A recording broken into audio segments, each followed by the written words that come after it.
So here we have it, the mindset course. So this is aimed at empowering you to end the negative dieting cycle. Hopefully my screen will work. So welcome to session 1. That's me. If you didn't already know, hopefully you did. But today we're going to be looking at discovering a positive reason for why you want to lose weight. And this is, I think, a really important session to start with, because a lot of the time our reasons why, whilst they can be true to us, whilst we can believe them to be true, they can also have an inherently negative connotation with them, even if we are trying to make them really positive. And what that can mean is that whenever we are trying to stick to plan or make good habits, that we're constantly fighting against something that may have caused us pain in the past, or, may have caused us hurt. And so we need to make sure that the goals and the aims that we have with our health journey are truly positive, instead of having those negative connotations to them. So hopefully by the end of today, you'll be able to identify and understand your personal positive motivations for your weight loss. You'll be able to break free, or at least start to break free, from some of the toxic and negative dieting ideas that we all have, and create a clear and inspiring vision for your weight loss journey. Just pop on that. I want you all to remember this and take this with you through this session and all the future sessions, that this journey is about loving yourself a little bit more every day. But importantly, it's about finding joy in that process. So there's no point doing plan or anything in life to make change if it's got any amount of negativity to it, because you're never going to grow where there is negativity. We cannot grow where fear and anxiety reside. We have to be able to be positive and optimistic and feel the benefits of what we're doing in order to develop more. And that is what we really want to try and aim to do for your weight loss journey. So I'm going to ask you all to go into the chat. And I know for some of you, if you've been with me a while, this is something that I like to do often. And that is for you to kind of think about the word diet. And whatever that first thing is that comes into your mind, I want you to pop it in the chat for me. I want you to let me know what is first thing that you think when you think of the word diet. Got restricted eating, restriction, no bad food, stress, restrictive, can't have, rules, sins. Kerry, I know a lot of us here are going to be able to relate to that. Going to slimming clubs with your mum as a child, like none of these things. Unfair, like so many like words that I'm sure so many of us relate to. No one there has come back with positives, right? And that is always what we find. There's never anyone that I ask this question to, and even with myself, where the word diet has got a positive connotation to it, regardless of how we want to kind of put a spin on it, regardless of how we want to think we're thinking positively. That word has a lot of baggage with it. If you are someone like a lot of us here who have struggled with their weight for a very long time, and for most of us, if not all, especially if I look at my clients, I would say 95% of them have struggled with their weight since childhood. So the first time you were exposed to a diet, you probably didn't even have the mental ability to understand the concept properly. You definitely would not have been able to understand the complexities of emotional eating or obesity. And a lot of the time, and let me know in the chat if you can agree, when I was taken to my doctor's surgery when I was about 8 and told that I was overweight, I actually think the GP used the term "she's fat." And then we talked about a diet. There wasn't, I felt like I was being told off. I felt like I had done something wrong from that very beginning. So out of interest, pop in the chat, when was the first time you remember the word diet being brought in to your life? So whether it was through conversations with friends or a more formal situation like with myself and the doctor. We're 10 years old, 11. It's young, like really young, tiny, whenever we were first having to think about this. 12, 10, 11. And those years are so formative, especially as women, we are going through the period of puberty and that change from, child into teenager, young woman, as they say, though I hate, for some reason, hate that term. Um, and so instantly we were being critiqued about our bodies. We were being made to feel as though we were the problem. We had done something wrong. And we had a person in authority, so a doctor, a parent, somebody of that nature, majority of the time, pass a comment on those things. And the impact that will have on you long term really cannot be understated. And in order for us to move forward with any of this course, with any of this progress with our weight loss, we have to first be able to comprehend the impact that dieting and weight loss and all the rest of it has had on us as individuals, and the impact that that had on us at such a young age. And part of this process, without sounding hippy dippy and a little bit out there, is almost us looking to try and heal that little person version of us, or that, whether it was in your teens or your 20s, there's part of you there that has been harmed by this term, by this idea of dieting. And I don't mean the whole, eat less, move more, although very good example of negative connotations with the word diet. I actually mean with the emotional response you had when that word was brought into your life. We have to be able to start accepting and processing that that has hurt and caused an amount of pain in order for us to move forward, and do that from a kind place. Because as we can see in the chat, a lot of the times that this became an issue was when it was a much younger version of ourselves, and kind of have to look at that version of yourself like it was your own daughter or child or cousin or whatever it is, and how you would respond to them. So take that feeling, that kind of wanting to protect, which I know you all would if it was a little person that you cared about, through with you through the rest of this, because that is how I want you to approach this whole process, is from a place of caring, understanding, and with grace towards yourself. So the next thing I want you to do is, when I say the term weight loss goals, what is the first thing that comes to mind? Don't think about it. Just pop it in the chat. There's no right or wrong. Just what is the first thing you think of when you hear the term weight loss goals? Failure, straight away. 69 kg, hard work, massive task for me. Failure again. Socially acceptable size. Oh, I can relate to that so much. Long, hard, painful journey, impossible, skinny.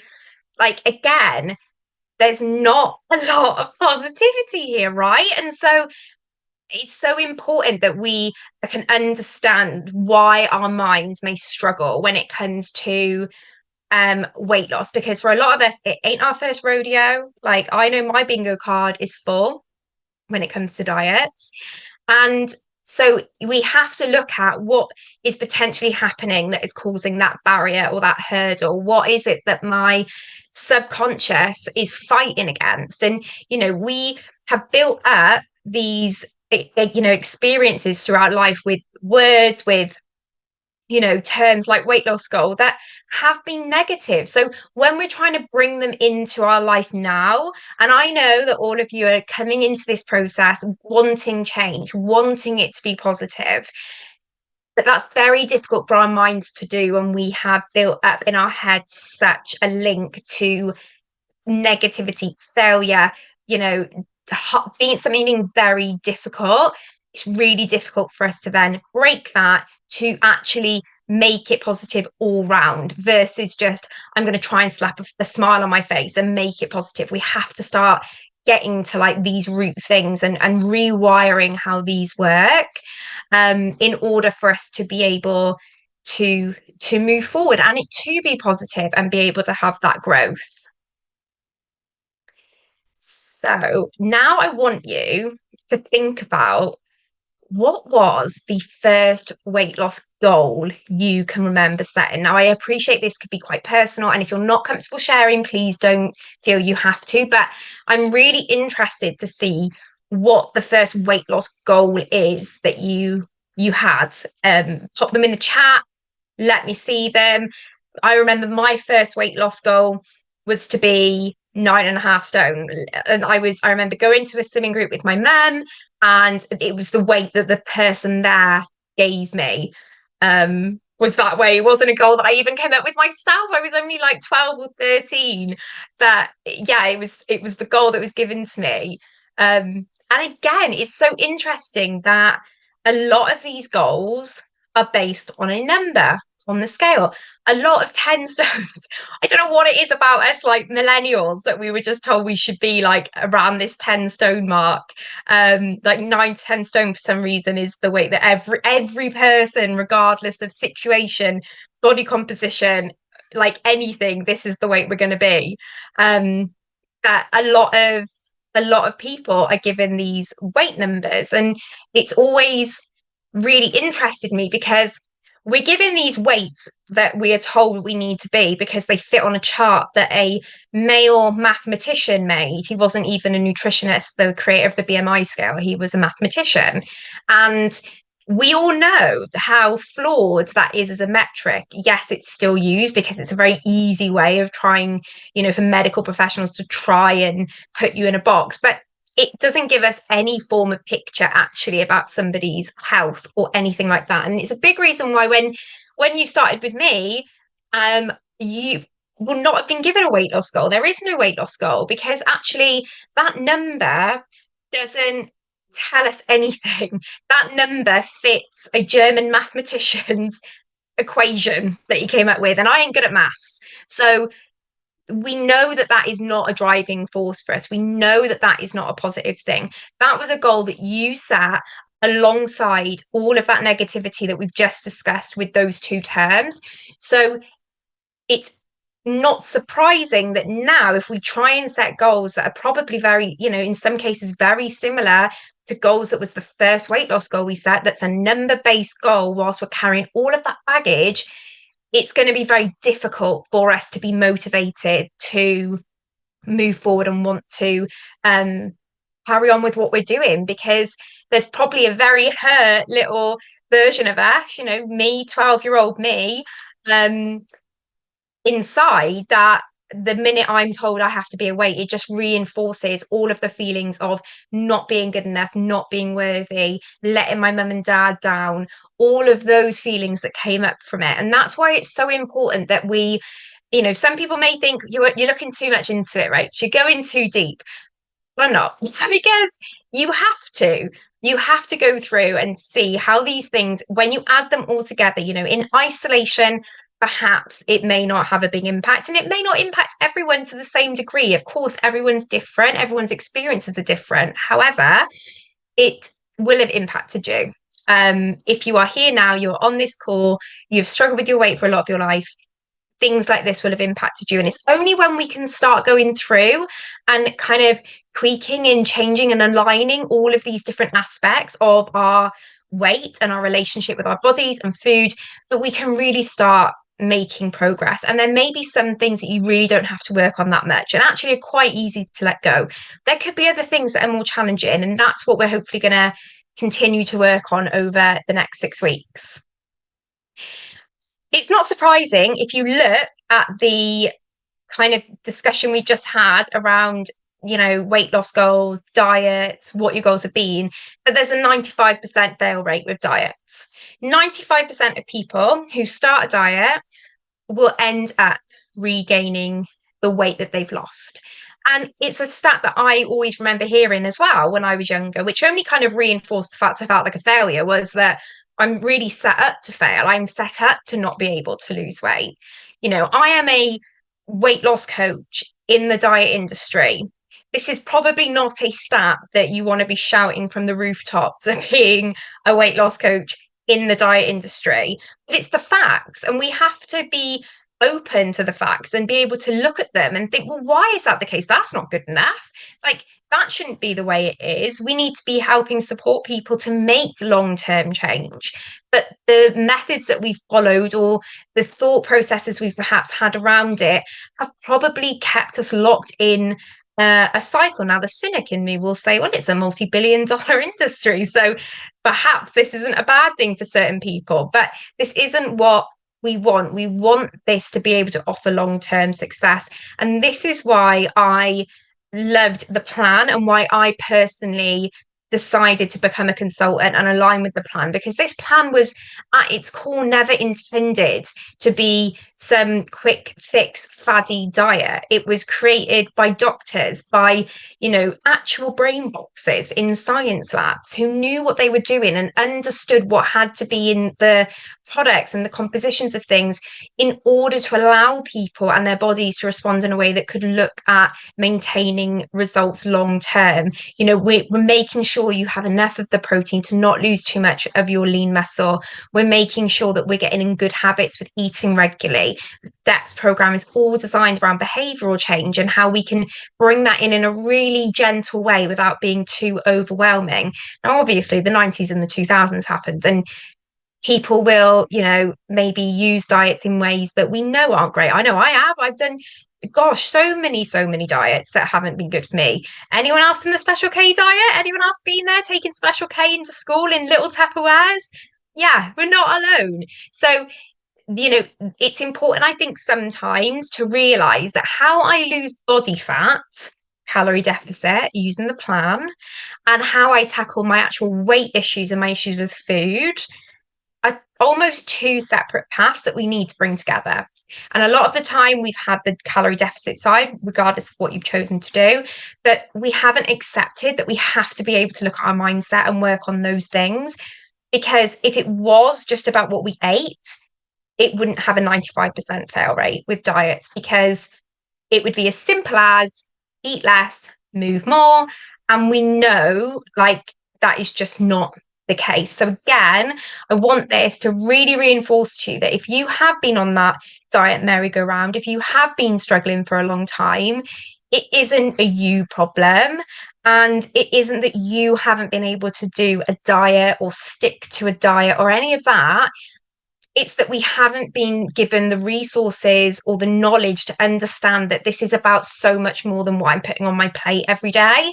And I have to work on other things in order to help me sustain that long term. Say it all the time. Obesity is a chronic disease, and it's a reoccurring chronic disease. It is something that we have to manage over the longer term. And in order to do that, we need more tools than just what we should eat, because anyone on this call could probably be a nutritionist. So that isn't where the problem lies. So, toxic diet ideas versus your positive why. And this is something that we, can take a little bit of time for us to be able to pick apart. The ideas that we have in our mind that are those kind of toxic diet ideas. So they're, eat less, move more, or nothing tastes as good as skinny feels, or, oh, if you loved your family that much, then you would do it for them. It's easy, you need more willpower, you should just have more discipline. I know I'm not going to be the only one who was told things like that. And actually, if you have got any kind of toxic diet ideas or things that were said to you, please share them in the chat. Because again, like I said, I think it's really helpful for us to see that we're not alone in this. And this is a very much shared experience with these kind of really unhelpful things that have been said to us. And it's important that as we go through and we're trying to look at what is that positive why, that we can know some of those toxic ideas that we have in our head.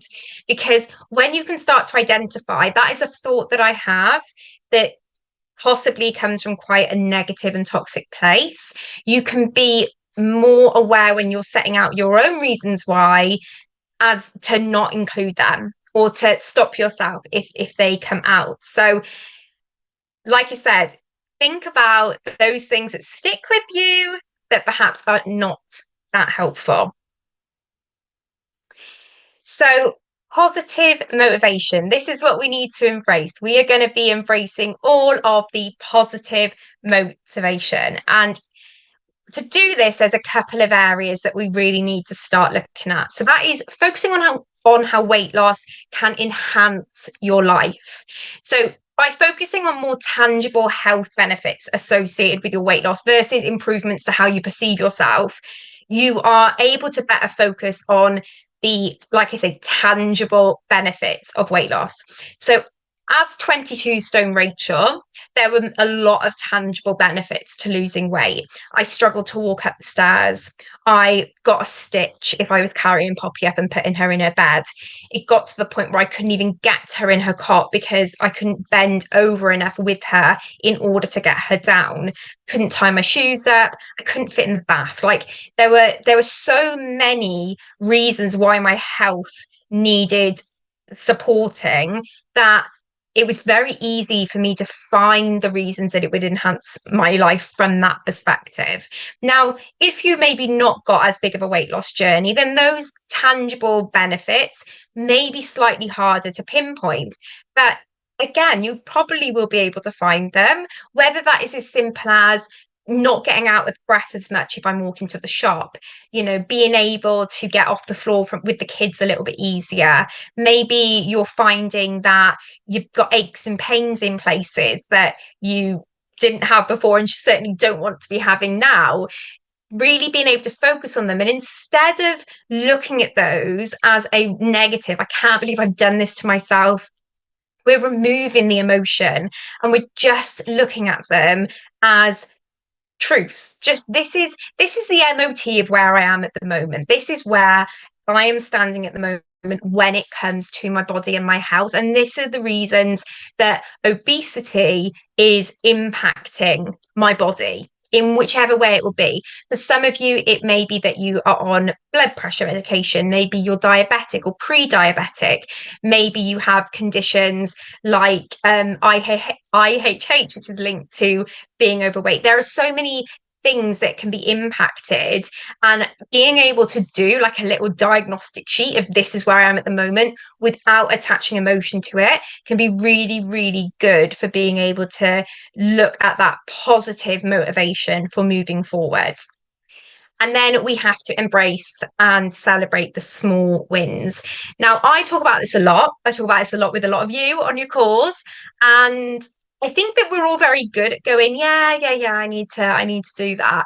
But we're not as good about applying these things day to day. And that is what's so important with all of this that we're going to talk about, is that you have to make a dedicated effort to take the time to recognize these things and to do these tasks and things like that. Because if you just do it in your mind now, by the time we've ended this Zoom and we move away and go and get on with whatever else we're doing, we are going to not actually take the time to do them, and we're not actually going to give ourselves time to think and sit with them and make plans. So really, really taking that time. Maybe it's at the end of the night, maybe you get into bed with a cup of tea, pen and paper, or a note on your phone, and dedicate the time to reflect on all of the small wins. When I say small, they could seem minute, but if it is a win, if it's something that you have made progress in because of the changes that you're making with your relationship with food, they need to be acknowledged and celebrated. And that can be anything. It can be a physical win, it could be an emotional win, it could be just growth within yourself. It's so important that they are all recognized, so that you can then celebrate them, acknowledge them, and tell your brain and tell yourself, look at what is coming from what I'm achieving. You'll notice on there though, what I haven't put is a weight, because a weight on the scales, we're not celebrating a number. That number is what it is. It's what that number gives us that we need to be celebrating, because what that's also going to do is really start the process of detaching the amount of we're doing wellness that we put in the scales, the amount of power that number has over us. Because as I say, if I said to you tomorrow you can be 10 stone but you'll feel exactly how you feel now, then 10 stone isn't what we're aiming for. We're aiming for what we think that being that weight is going to give us. And so that is what we need to focus on. And in order to, reaffirm to ourselves that those are the things that are important, not the number, we have to celebrate all those little wins along the way as well. And progress over perfection. Come on, it's me running this session, so that line was going to come in here at some point.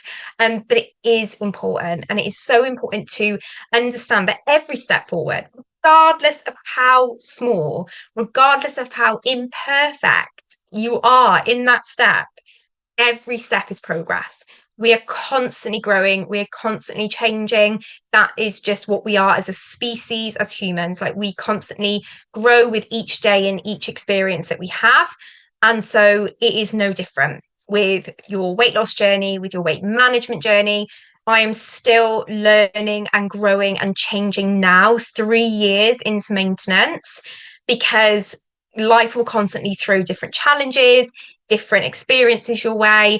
And if you're somebody that struggles with food, that probably will be there. That will probably be there for the rest of my life. So it isn't a case of fighting it and being annoyed and frustrated that it will not go away. It's about trying to embrace how far I've come and embracing and celebrating the fact that I still want to show up for myself and I still want to work on that going forward into the future. So the first thing that we're going to do, and the first thing you need to do if you're going to try and create a good, positive weight loss goal, is create the vision of what we're aiming for. So 4 steps to this. Feel free to get your notepads and paper out, or your phone, or whatever it is you're taking notes on. And you may not be able to create this whole vision now, because I appreciate we're going to do it in quite a short period of time, but I really encourage you to, because then we can take that forward with us into the next parts of the session. But you can obviously take this away after this session and maybe go into a little bit more detail. So visualization is something that I personally use a lot, and I used it a lot in my weight loss journey when I was losing weight. And it can be anything. I could visualize myself, going to the shop and buying some clothes. I remember going for the Slim Rewards and really visualizing that whole experience and in detail, like not just so I can kind of see myself going there. I would think about getting ready, putting my makeup on, what it would feel like, what the environment would be like, the conversations that I would have, because I was telling myself that that was what I was working towards.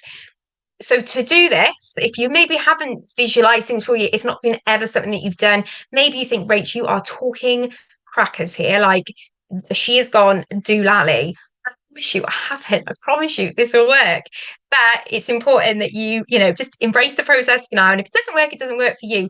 But I promise you it's a very good technique at helping you build those goals out. So step 1, you're going to close your eyes and you're going to visualize yourself at your goal weight. How do you feel? What's different?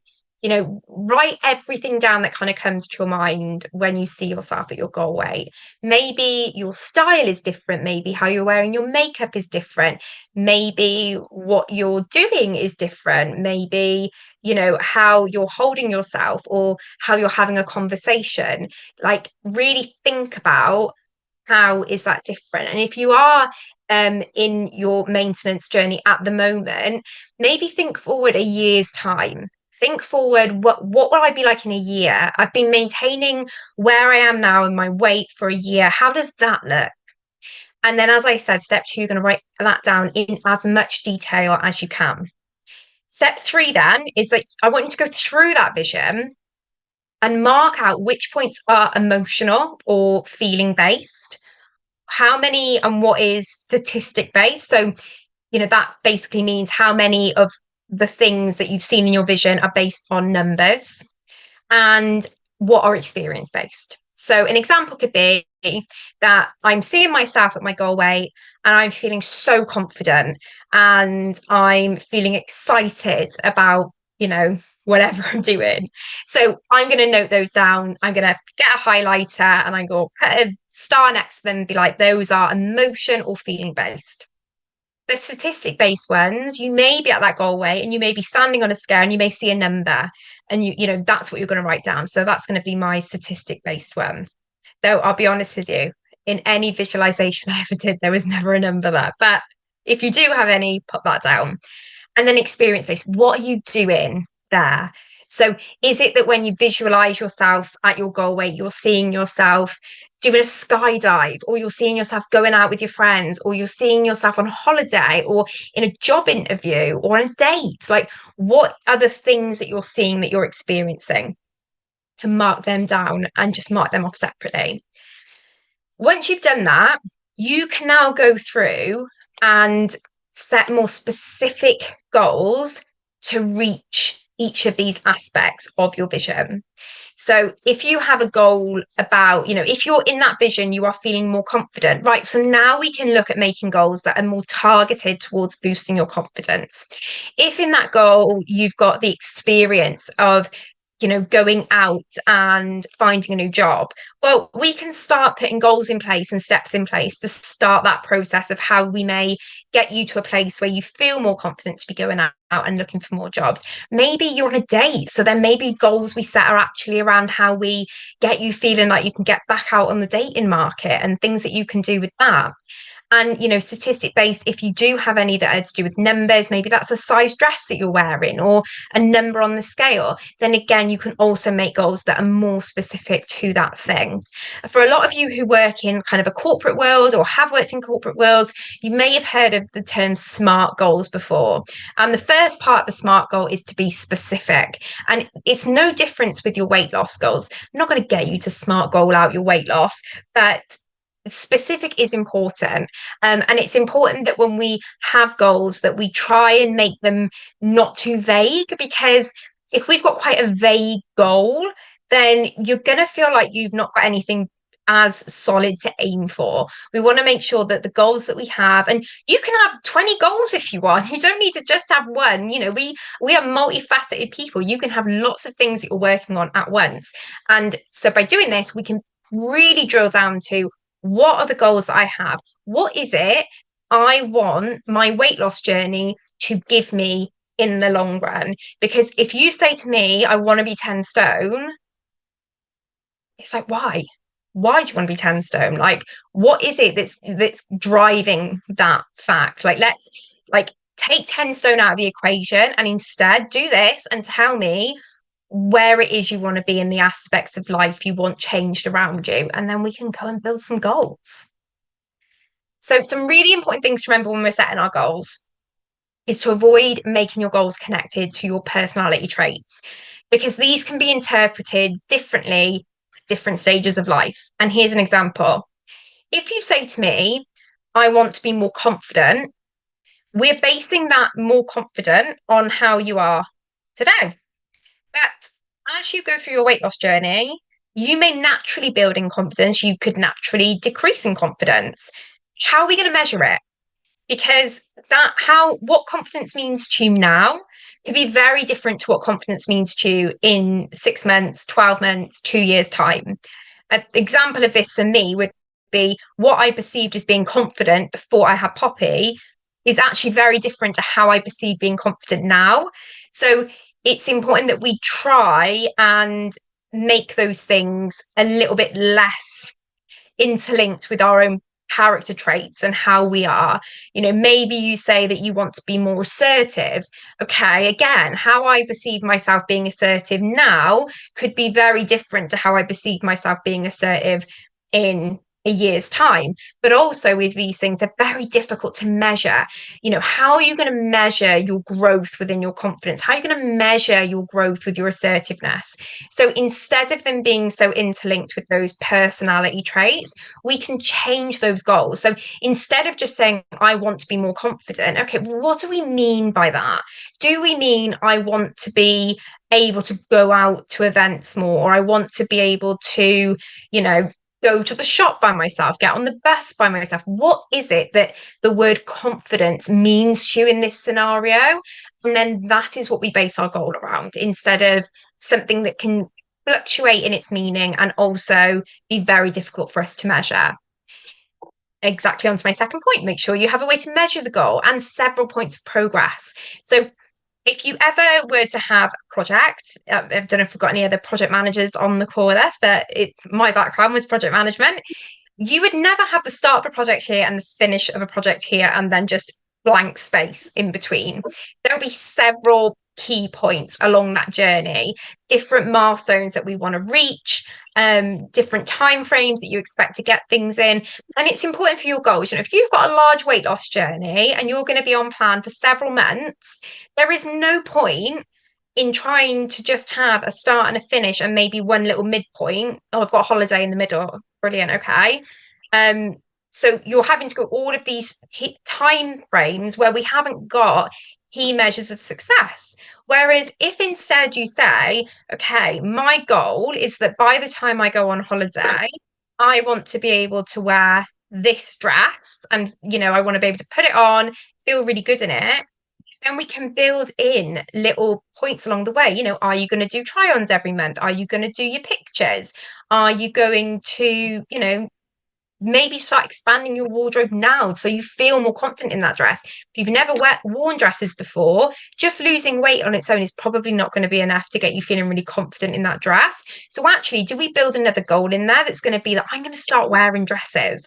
I'm going to start expanding my wardrobe and wearing some other things to make me feel a little bit more confident. I am just going to make sure everybody is muted. Sorry, girls. So we can't hear anything. Try and make your goals have growth energy. Like, growth energy is we are here because we want to grow versus I am here because I want to fix. You do not need to be fixed. You are beautifully imperfect, just the way you are, as we all are. So it's important that whenever we come to setting our goals and we come to wanting to make these changes, we do it from a place of enhancing. I want to add to, I want to be even more amazing than I already am, which you all are, whether you think it or not. And you kind of cringe a bit when I say that, you are. And so it's important that when we're setting our goals, it's from that place rather than here are all the problems with me, here are all the issues with me, here's all the ways I'm broken, and now I've got to try and fix it. Because when we apply that mindset, it's almost like having a massive credit card bill and like no money to pay it off, and then thinking, how on earth am I going to manage this?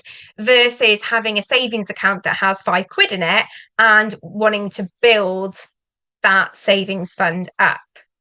Share your goals. Accountability and positive encouragement is key to success. We know this. Has been so many studies done on weight loss and what helps people achieve successful weight loss, and having accountability and encouragement is like the number one thing.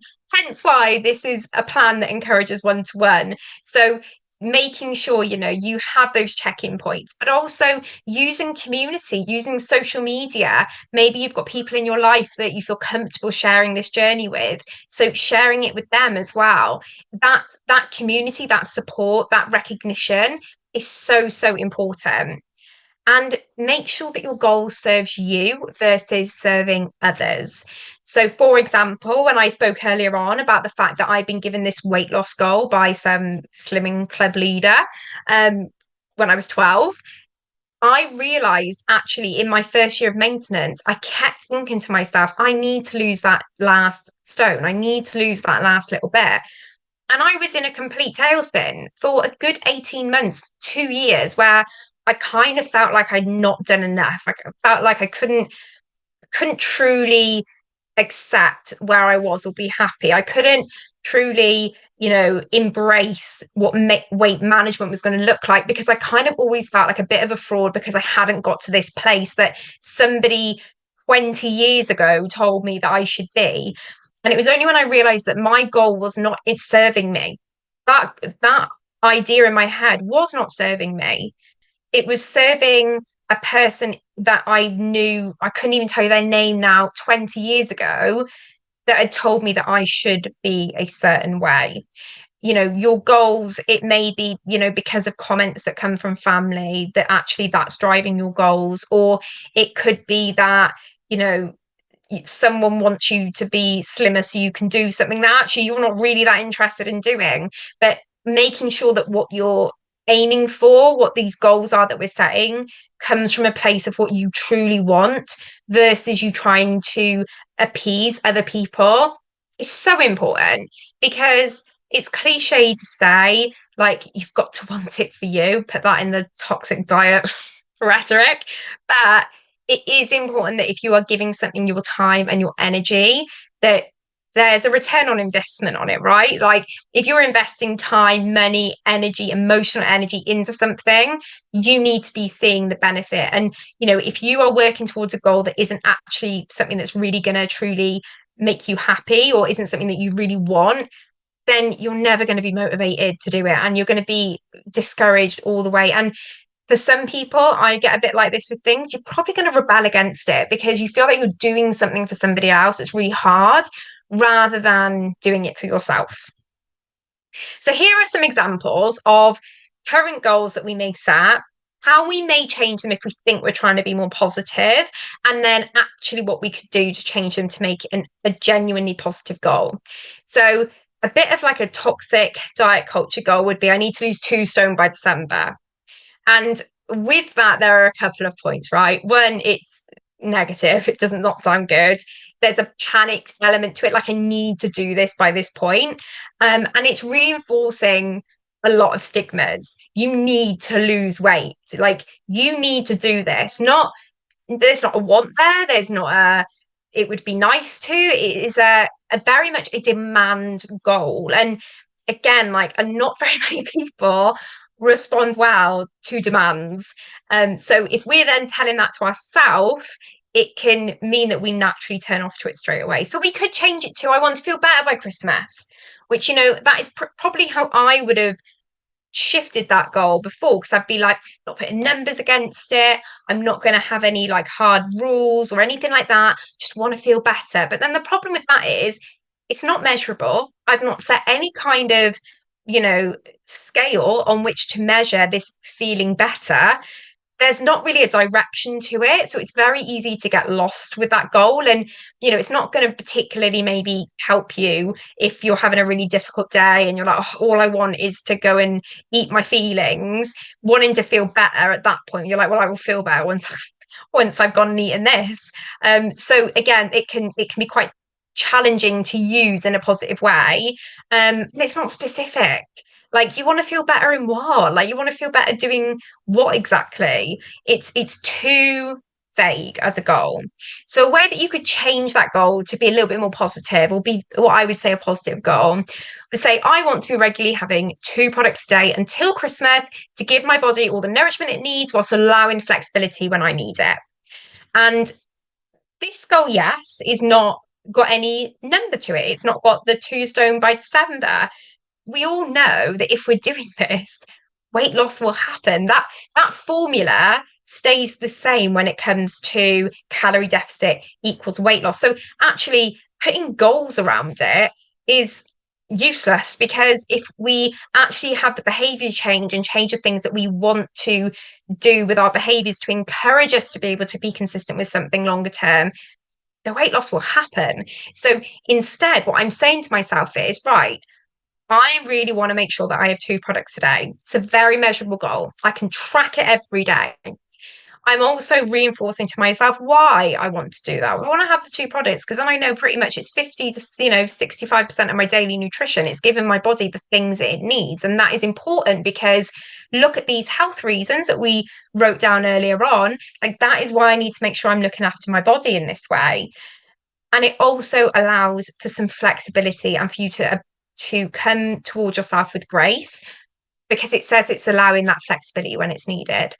And another reason that's really important when it comes to these goals is because we will all have things that come up. We'll have events, we'll have weddings, we'll have sick kids, we'll have, arguments with our partners. Like, these things are going to happen. And if your goal is really rigid and it's not set from a place of like care towards yourself, all that will happen is when one of those things come up and you think, well, my goal was I needed to lose 2 stone by December, and then maybe you decide to enjoy that meal or have that comfort food, whatever that may be to you, suddenly it kicks off that all or nothing mentality that throws you completely out of whack and means that you just go back down the sliding scale of feeling really bad and going, what was the point? All of that negative diet culture narrative that we've all experienced. We've seen it in the chat earlier on.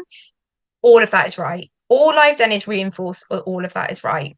Whereas if my goal allows flexibility and actually is much more realistic, and not realistic in the sense of, what's a realistic weight to lose? Because again, that's what we've always had, right? Like that is how we've always had to approach these things. If we were being positive or realistic with our goals, it was just about changing the weight that we said we were going to lose. That is not what we need to do. We need to look at the behaviors of what we're doing and push back against that negativity that we might have in our mind, because it makes it much more realistic for us to be able to work with. You want to be able to work with your goals, work with the plan, work with me, and by having this kind of goal, it means that when you come to me and say, Rachel, I've got a wedding, I get to go, how exciting. What are you going to wear? Like, who are you going with? Like, is there any goss from the family? Like, is there any dramas going to happen? And we can make it a much more positive experience for you. So I've got another example here just to kind of explain another one. So another one with maybe size. So I said about visualizations, you may have visualized that number, that size that you want to wear. So the goal, I want to be a size 12. Okay. It's very vague. One, you are a woman, so you cannot want to be one size. It's, I think, impossible to get one size in every shop. It's very one dimensional. We're not really indicating what that means for us, and it's going to lack engagement from you. You're not going to want to engage with that goal. Like, I want to be a size 12, brilliant. Like, but guess what? If I feel one day that things aren't going that well, I could very much be happy with being a size 16, 18, do you know what I mean? Whatever it is. So we could change that. And again, we're being more positive with things. So we can change it to, I want to be happy shopping for a new outfit. But we've added in emotion into that goal, which I know, discussed a moment ago about how that can make goals just a little bit difficult for us to track and interpret later down the line. So exactly for that, it's open to interpretation. What I feel happy shopping for one day will be very different to the next. I have been unhappy shopping for outfits at a size 26. I've been unhappy shopping for outfits at a size 10. Being size 10 did not inherently make me happy every time I go to buy an outfit. I'm 5'2" with a 26-inch leg. Shopping for petite clothes is hard. So it's, that it doesn't mean that I'm necessarily happy just because of a size.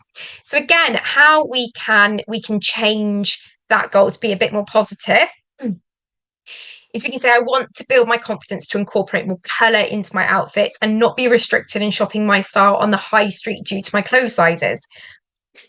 Just have a quick drink. So this is much more specific in tackling a pain point.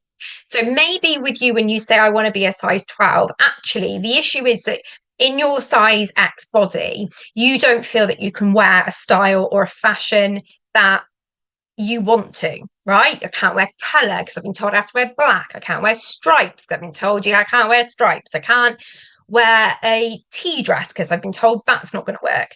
I can't, lean into the fact that I love colour and all the rest of it because I'm going to stand out. And, if you're in any way plus size with a lump or bump on your body, you never want to do that. So we find out the reasons why, and then we can start building that in. So with this goal, I want to start building my confidence to incorporate colour into my outfits. So, okay, confidence. I'm going to get that by wearing more colour. So then I'm going to maybe start doing that. Maybe I'm going to start with accessories, and then maybe I can then start wearing some clothes. And then as my body size gets smaller, maybe I become a little bit more open to other options that are available on the market, because maybe it's just a case that there aren't. And I know for me, when I used to try shopping for an outfit, it was really difficult. Everything was cold shoulder, butterflies, or business attire trousers, which at a teenage years in my 20s, it really weren't a vibe. So I could never be the style or present myself how I wanted to because it just wasn't available. And so by losing weight, I was going to get the opportunity to explore my fashion and style, but I was also going to have to kind of build my confidence up with that and make that a gradual process. So again, it's how we can take a very, very, I want to say superficial, but not in a ego-driven way, just a very one-dimensional statement, and add some meat to it and actually make it something that you can work with and that can help to encourage you along the way. I think if this has shown anything, and I hope it has, is the power that our words have and how changing how we phrase things and changing the words that we use can have a massive, massive impact.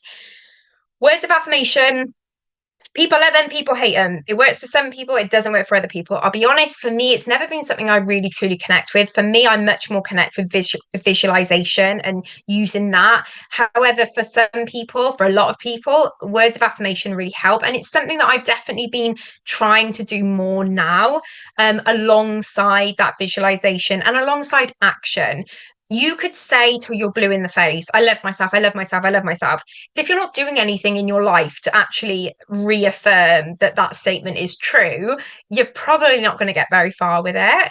So you have to make sure that when you're using words of affirmation, or you're saying these affirmation statements to yourself in the day, you are taking action that complement what you're telling yourself. We need to tell our brain that what we're telling it is truth, and as they say, actions speak louder than words. So we need to give our brain the actions that complement the words that we are saying. So if I'm trying to tell myself that I love myself, then I need to do something in the day that shows myself that. I need to take the time to make myself a cup of coffee and sit down for 5 minutes. I need to make time to put that face mask on and just like have 10 minutes in bed chilling. I need to do the things that reinforce that. And for me, plan was a huge part of that, because actually I could not have loved myself more than I did when I fully embraced doing plan. It was the biggest like show of self-love towards myself, because I was showing myself that I was worthy. I mattered. I wanted to care and look after myself. And that is how I view plan. I didn't view it as this restrictive thing that is how I'd always viewed every other diet in the past. Because like we've seen, when we use words like diet, that is where our brains go to. I had to rewire that thought and show myself that no, by doing this plan, and I think that's why I very deliberately say plan. And I'll be honest, I really don't like the brand's name because it's got diet in the name. But it's to try and disassociate in my brain from all of that negativity and baggage that I carried from that word. So words of affirmation can be fantastic. I do encourage them because I think that, if you do start telling yourself something, it's great. But if you can do that along with action, magic can happen. Maybe you don't think you're worthy. It's a really common one. And I think especially whenever we have struggled with our weight, because so often so many people come before us, right? Like our kids, our families, our employers, whoever. So telling yourself every day that you are worthy of your time and your energy is a beautiful, incredible thing that you do deserve. And so you do need to tell yourself that.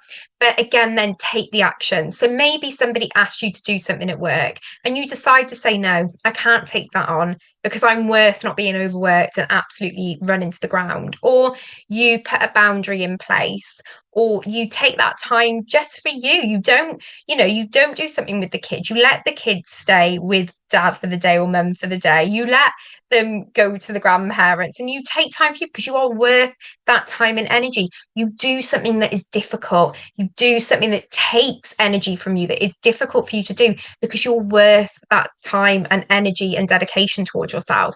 So marry the two up, marry the words with the actions. Honestly, chef's kiss, beautiful things can happen. So a couple of affirmations that I put here, but you can look online for affirmations. You can find affirmations everywhere. You can come up with them yourself. Like, you can do what works for you. But some examples here are: I'm grateful for my body and all that it does for me. I choose to nourish and care for it with love and respect. This is something that is very different to what we may have told ourselves whenever we were looking at dieting. It may have very much been like, I am not going to have anything because I need to lose weight. It's like, no, let's stop that. We're going to be looking firstly at just how grateful we are for our bodies. Your bodies have got you to this point now on this session, on this call. Your body has been there for you through every positive in your life. Your body has been the one thing that has had you for every hard day, negative day, and moment you didn't think you could get through. It has been there. And So even if we may not like certain aspects, we don't need to love our bodies necessarily, but we have to have gratitude and be grateful for it because it's the only one we got. I am more than a number on the scale. My worth and what I have to offer cannot be measured by a number. This is one that I personally use and I still do. I think any of us, like regular weighers, daily weighers, this is important because so much of my worth I put into that number on a scale. And it went back again to being in that slimming group at 12, where every week I was put on a scale and then a group of middle-aged women clapped or kind of went, oh, love her. She had she did a bit too many Chineses this week, Rach. Like, so much was determined by that number that I had to start telling myself that I was more than that. And, you have to then I would look at my accomplishments. I'd remind myself what I'd achieved. I'd remind myself of what I'd done. You have all achieved so many things, such different things, big things, small things, but you've all achieved things within your life that have got nothing to do with your weight and have so much to offer that is not to do with a number on the scale. I think the most beautiful example of this is our children. Our children love us unconditionally, right? And or maybe you've got a cat, like a dog, like an animal that loves you so much. Sometimes I think Poppy and puppies are quite similar. That they love you unconditionally. And whether or not you are a size 26 or a size 8, their love for you will not change. And that is because what you offer, your worth, all of the beauty within you is more than a size will ever be. I found it so interesting the other day. We were going through pictures on the phone, and there was a picture of me with Poppy when I was at my biggest. And I look very different now to how I did then. And she went through the picture and I said, Papa, who's that? She went, that's Mama and Poppy. And she was smiling and she was like, Mama and Poppy love cuddles. Never once did she say, that's Mama. Mama, what happened to you there? Like, what happened? Why are you so different now? She didn't see any of that because to her, that's her mum. And that is her and her mum together, whether her mum is a size 26 or a size 10, that is her. It's the relationship she sees. So many people have said to me since losing weight, never saw you the way that you like you before. I've never seen that. And if I was to see anyone I loved and they were to lose weight, Jamie is an example, I'm kind of the same, right? I'm like, I just don't remember you looking like that. And it's because we see through people's appearance. Like, yes, if you're someone who struggles with your weight, you may be a bit more aware of people's physical appearances, right? And it's not a bad thing. It doesn't make you a bad person. It doesn't make you a judgy person. It's just the way that we are because we've always been so hyper focused on our own bodies, right? But realistically, people that we love the most, we're not talking about their weight. If I was to give you my favorite things about my best friend, that her body doesn't come into it. I've heard very few eulogies where people have commented on someone's cellulite free legs or the fact that he had a six pack. Like, those are not the things that people see. And so we have to really start being able to take the steps to appreciate that we, as people, everyone here tonight, is more than a number on that little LED screen. Honestly, I feel like we're going to be like burning bras and smashing scales up. That's what I think needs to happen.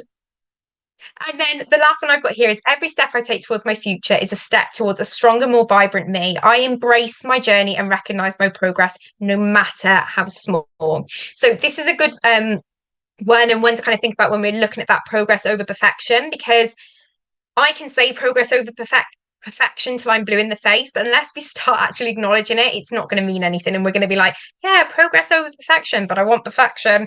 So it's important that we really start understanding that progress is always happening. It's always going to be there. So everything that I do is progress, and that is moving me towards a place where I can be this version of myself that I have envisioned, and I'm working towards it. Because again, I think if all or nothing mindset, things like that, it's important that we work on them. And then look beyond the numbers. So daily wins. I know we've talked about this a couple of times, but just to really, really hone in on how important um those daily wins are and recognizing them. Make sure that you are keeping track. I used to have a note in my phone, and I'm so gutted because when I changed my phone over, I mean, this is like 3 years ago now, I hadn't got it saved and I've no longer got the note. Every single day for my whole like 9, 10 months on plan, I would go into this note on my phone and I would add in some of the wins that I had or some of the things I was grateful for that day. So obviously by the end of it, there was loads and loads of things. And I'm sure there was loads of things that repeated themselves as well. It literally took me 2 seconds. But you know, if I was having a day where I was like feeling really down on myself, maybe the scale didn't give me a number that I wanted to see, I could go into that note and I could read through all of those positives that had come from what I was doing.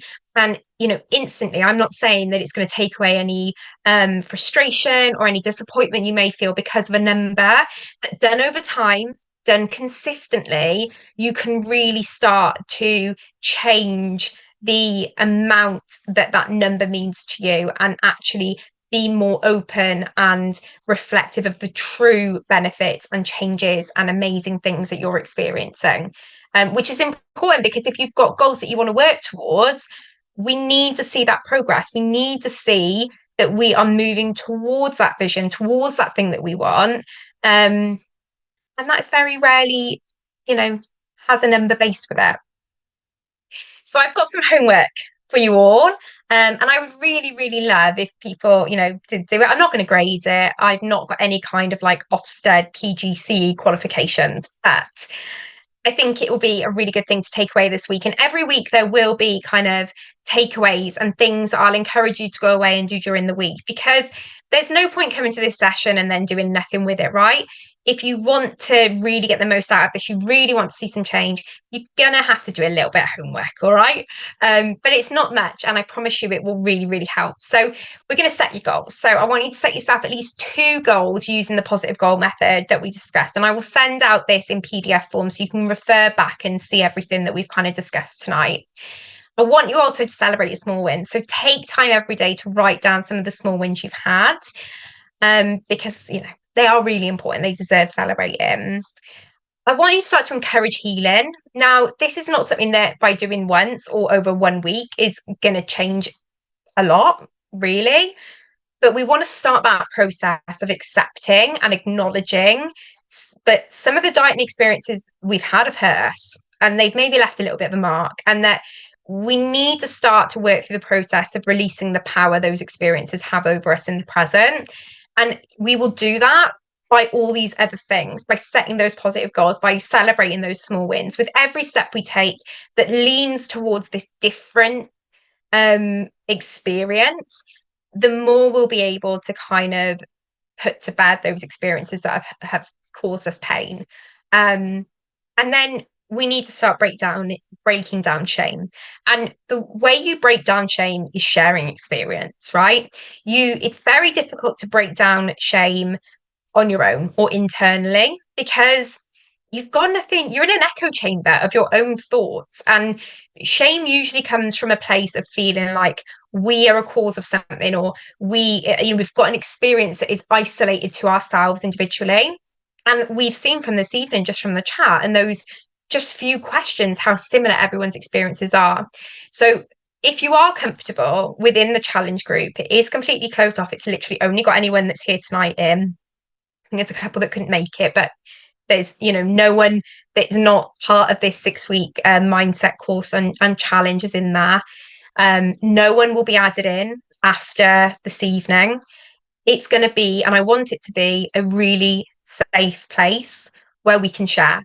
And it was so lovely you seeing everybody's like introductions and already sharing so much, because it helps me. Like, even I will go, oh my God, thank Lord, I'm not mad. So it's important that we do that. So maybe you share some of your goals. Maybe we take the time and we make a commitment this week that everyone will share at least one small win a day in the group, so it can be celebrated. You know, there's nothing cringe, there's nothing embarrassing, there's nothing that anyone's going to say, oh, is that really what she thinks we need to celebrate today? None of that. You're going to literally have all your hype girls. I mean, I'm in there. I'll be hyping you up.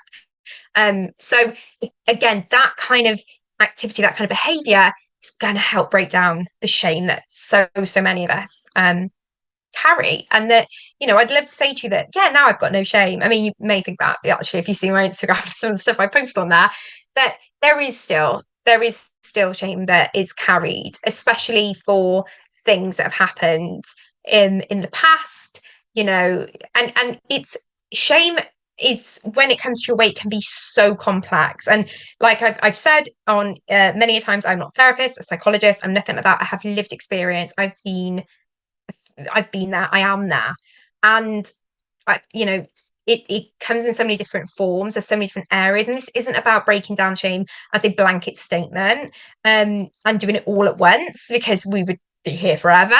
But it's just about starting really gradually to have those connections with people, have those conversations where you realize, I felt like that as well. I remember having a conversation with some of you about actually the amount of shame I was carrying about being obese and pregnant, and how complicated my birth was, and how traumatic that was, and the fact that things were not good, and I couldn't even face that for years. But actually, a hard fact was that my weight played a part in that. Like, of course it did. And I couldn't accept it. And it wasn't until I started speaking to other people who had also been in that same situation that I was able to understand, right, I'm not alone. I'm not a bad mom. I'm not a bad person. I'm not a bad, wife. I've not taken resources away that I shouldn't have had because I maybe needed more things because I was a higher risk pregnancy. That's what I mean. It's so complicated. There's so many other bits. That's one example. Having a conversation with somebody released so much of that shame. And so please, please, please let this community be a place that you can speak and be heard and be validated. And of course, use me. Like, have those calls, book them in regularly. I want calls every week from you girls, because it will be a good point at which we can kind of debrief on these sessions as well and talk a little bit more about them. And I just wanted to end with a little quote from Jamila Jamil. I really respect Jamila Jamil. She is a big advocate of body neutrality. So I've always really struggled with the idea of body positive or loving your body, and because it feels like there's still this real onus on your body having some amount of value against you as a person.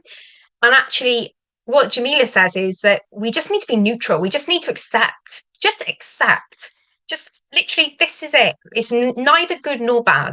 We just have a level of acceptance. And I've always found this quote has really resonated with me. And that is, your body is not your enemy. Your mind is what needs to be trained and healed. Once you do that, you can achieve anything. And I think for so long, when we struggle with our weight, we're in a war with our body. The one thing that has nothing against us, the one thing that has literally been there from the moment we were conceived, and it will be with us till the moment we are, being laid to rest. It's literally all we have throughout all that time. And for so many years, I spent myself locked in literally the worst warfare you could imagine with my body. And I think accepting and understanding that my body isn't against me, my body is not what's failing. I'm just neglecting my mind, which will be the thing that can help me get to a place where I want to be. So, as we said right at the start of this, it was about appreciating that the simple formula of calories in, calories out, calorie deficit for weight loss, it's actually quite redundant when it comes to tackling weight from our perspectives, because there's much more healing and kind of training, as Jamil puts it, but behavior changing and things like that have to happen with our mind in order for us to get where we want to be with our bodies. So I'm hopeful that now, albeit we have run a little bit over, but girls, if you know me, like, doing like 10-15 minutes over is good. I'm proud of myself here. But hopefully now you can better understand the personal motivations that you may have for weight loss. We've started that process of kind of breaking down and breaking free from some of those toxic and negative dieting ideas. And hopefully you've got some of the skills now in order to create a clearer and more inspiring vision for your weight loss journey, and kind of what you're doing with plan, with me, and with yourself in your own mind, kind of in your own time, kind of thing. So thank you.